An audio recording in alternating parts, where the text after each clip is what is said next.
Okay, well, October 29th, 2011, and we have snow.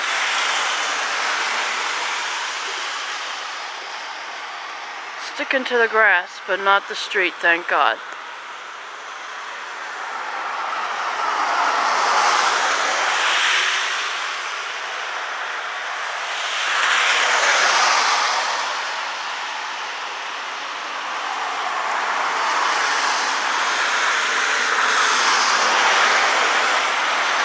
Here's my buddy's house, Derek.